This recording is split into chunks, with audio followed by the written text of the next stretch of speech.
വേടനെ പറ്റി പറയാനാണ്, വേടനെ പറ്റി തന്നെ പറയാനാണ്. അയാൾ 6 ഗ്രാമാണോ 60 ഗ്രാമാണോ കഞ്ചാവ് ഉപയോഗിച്ചത് എന്നുള്ളതിലല്ല പ്രശ്നം. അത് ഉപയോഗിക്കുവാൻ പാടില്ല.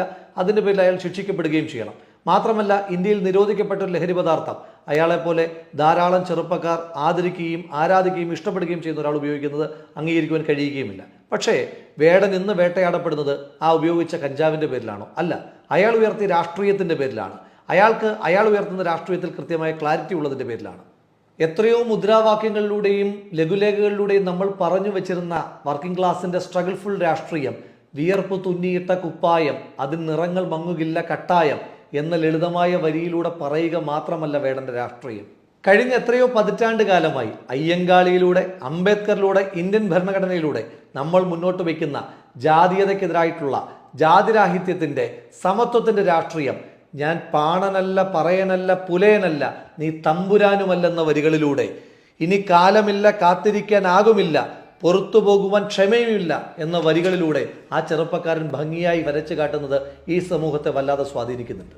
എന്താണ് നമ്മുടെ സർക്കാരും പോലീസും ഒക്കെ ഇപ്പോൾ ചെയ്തുകൊണ്ടിരിക്കുന്നത്? ചുണ്ടിലെരിയേണ്ടിയിരുന്ന ആ 6 ഗ്രാം കഞ്ചാവിന്റെ സോഴ്സ് അന്വേഷിക്കുന്നതിന് പകരം വേടന്റെ ഉശിരുള്ള ചങ്കിലെ പുലിപ്പല്ലിന്റെ സോഴ്സ് തേടിപ്പോകുന്ന സർക്കാരിന്റെ ഉദ്ദേശം എന്താണെന്നൊക്കെ കൃത്യമായി ജനങ്ങൾക്ക് ബോധ്യമാകുന്നുണ്ട്. ലഹരിയുമായി ബന്ധപ്പെട്ട വയലൻസും ഒക്കെ എക്സ്ട്രീമായി അരങ്ങുവാഴുന്ന കാലത്ത് സർക്കാർ ആകെ പ്രതിസന്ധിയിൽ നിൽക്കുമ്പോൾ ഇപ്പോൾ നടത്തിക്കൊണ്ടിരിക്കുന്നത് വെറും PR എക്സസൈസ് മാത്രമാണ്.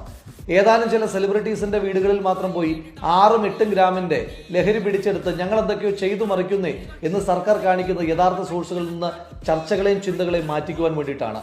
6 ഗ്രാമിന്റെ സോഴ്സ് അത് സിനിമാ താരങ്ങളുടെ ഫ്ളാറ്റിൽ നിന്ന് പിടിച്ചാലും പാലത്തിനടിയിലിരിക്കുന്ന ചെറുപ്പക്കാരിൽ നിന്ന് പിടിച്ചാലും അതല്ല നേട്ടം. ആ 6 ഗ്രാമിന്റെയും 8 ഗ്രാമിന്റെയും 8 കിലോയുടെയും ഒക്കെ കഞ്ചാവും അതുപോലെ തന്നെ ഹൈബ്രിഡ് ആയിട്ടുള്ള സാധനങ്ങളുമൊക്കെ എങ്ങനെയാണ് കേരളത്തിലേക്ക് എത്തുന്നത് എന്നതിനെപ്പറ്റി ഇതുവരെ കണ്ടുപിടിക്കാനോ പ്രതിരോധിക്കുവാനോ സർക്കാർ കഴിഞ്ഞിട്ടില്ല. കഴിഞ്ഞ ദിവസമാണ് തിരുവനന്തപുരം നിശാഗന്ധിയിൽ 4000-ഓളം ആളുകൾ മാത്രം പങ്കെടുക്കേണ്ടുന്ന ഒരു പരിപാടിയിൽ 20,000-ഓളം ചെറുപ്പക്കാർ ഒഴുകിയെത്തിയത്. വേടന്റെ ഒരു ബോർഡ് കണ്ടാൽ ആളുകൾ കൂടുന്ന, പ്രത്യേകിച്ച് ചെറുപ്പക്കാർ കൂടുന്ന ഒരു അഭൂതപൂർവമായ കാഴ്ചയ്ക്ക് കേരളം സാക്ഷ്യം വഹിച്ചു. പോലീസുകാർ ആ പരിപാടി തന്നെ ഒഴിവാക്കി.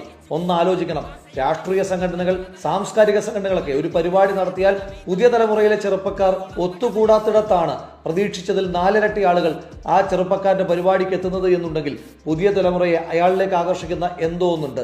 അതിനെ ഈ സർക്കാർ ഭയപ്പെടുന്നു.